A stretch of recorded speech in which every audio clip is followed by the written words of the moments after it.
வணக்கம். சின்னக்குருப் சேனலுக்கு உங்கள் அனைவரையும் அன்புடன் வரவேற்கின்றேன்.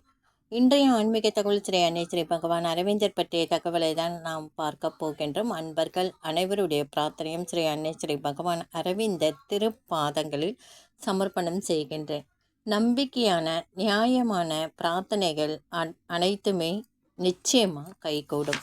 இன்றைய பதிவில் அன்பு அமிர்தமாகி அபரிமிதம் அனந்தமாகி அழைப்பு என்ற புத்தக பதிவிலிருந்து தான் நாம் பார்க்க போகின்றோம்.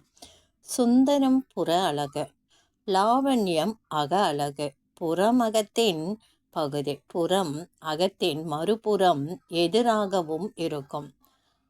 பணத்தை புறத்தில் சம்பாதித்தால் வருவது பணம் பதவி, பணத்தை அகத்தில் சம்பாதித்தால் பண்பால் சம்பாதித்தால் வருவது பக்குவம். எந்த வேலை செய்தாலும் அது பணம், செலவும் பணம். பணம் வரும் கதவை மட்டும் கவனித்தால் பணம் சிரமப்பட்டு வரும். பணம் வரும் கதவை மட்டும் கவனித்தால் பணம் சிரமப்பட்டு வரும். வேலையை கவனித்தால் பணம் எல்லா கதவுகளையும் திறந்து கொண்டு ஏராளமாக வரும். மனம் புறத்திலிருந்து அகத்திற்கு வருவதே அருளை கடந்த பேரருள். ஏராளமாக வரும் பணம் எல்லா வழிகளிலும் வரும். பக்குவமாக வரும் பணம் பவித்திரமாக பணமாக மட்டுமல்ல, அளவு புறம், தரம் அகம். அகம் சம்பாதிக்கும் அனுபுறத்தின் அனந்தம். அகத்தில் பணத்தை சம்பாதிக்கவும் புறத்தின் அடிப்படை வேண்டும். அழகு, பணம், ஆனந்தம் ஆகியவற்றிற்கு சட்டம் ஒன்றே.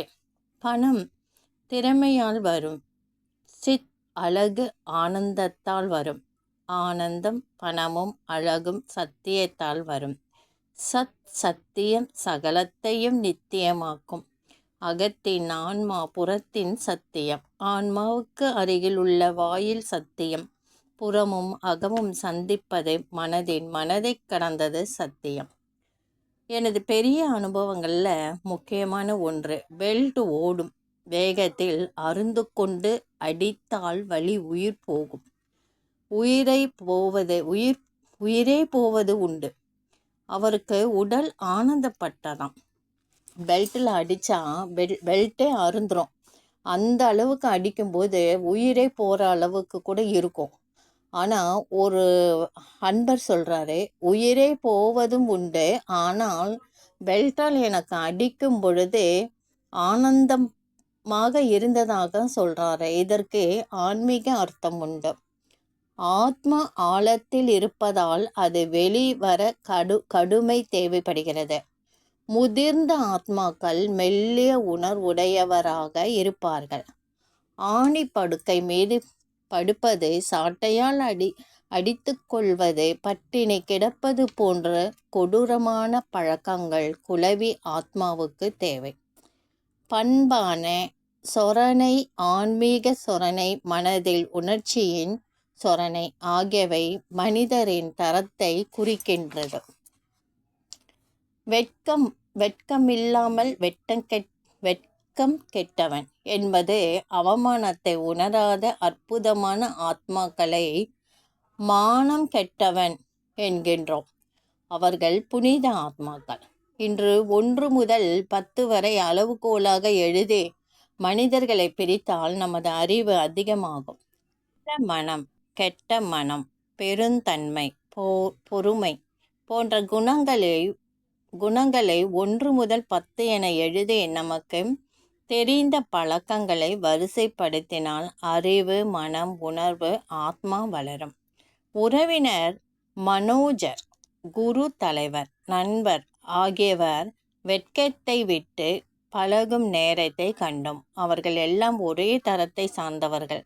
மாறிய தரமானாலும் ரகம் வேறு. துரோகம் செய்வது, ஏமாற்றுவது, பொய் சொல்வது ஆகியவை ஒரு அளவுகோலை சேரும். துரோகம் செய்த நண்பரை என்னுடன் ஒரு பர்லாங் நடக்க வைத்தார் ஸ்ரீ அன்னை.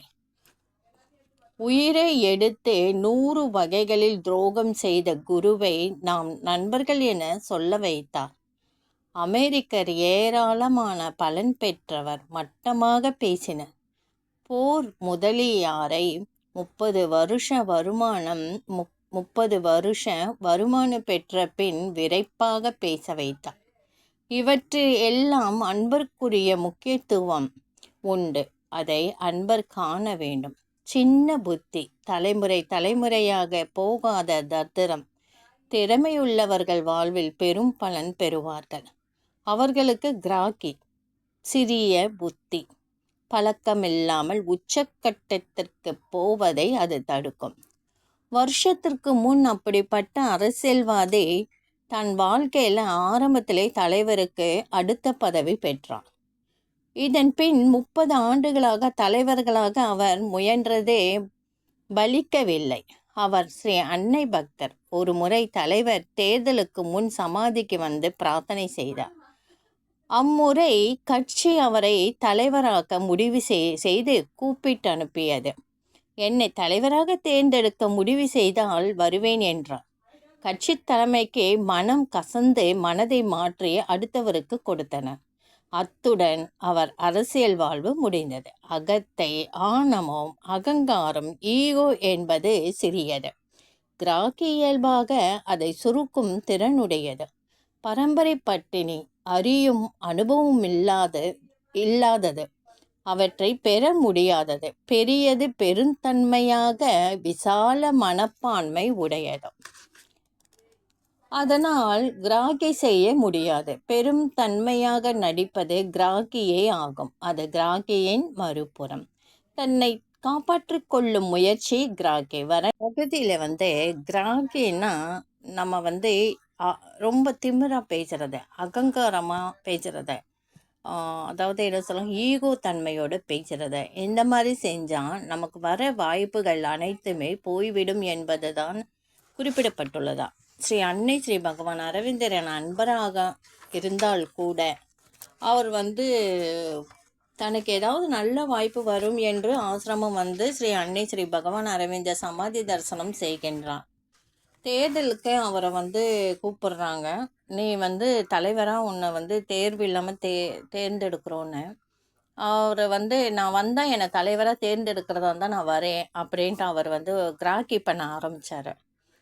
அந்த கூட்டத்தில் இருப்பவர்கள் தாம் முடிவை மாற்றிக்கொண்டு அவரை நிராகரித்தனர். வரும் வாய்ப்பு, அதை கிராக்கி பண்ணி திமிரா அகங்காரமாக பேசும்போது அவங்களுக்கு வரும் வாய்ப்பும் போய்விடுகிறது. ஆழ்ந்த தியானத்திற்கு பின் சுவையான காப்பியை மறுப்பவரை தவறு செய்கிறார், மரியாதையின்றி பழகுகிறார் என நாம் நினைக்கிறோம்.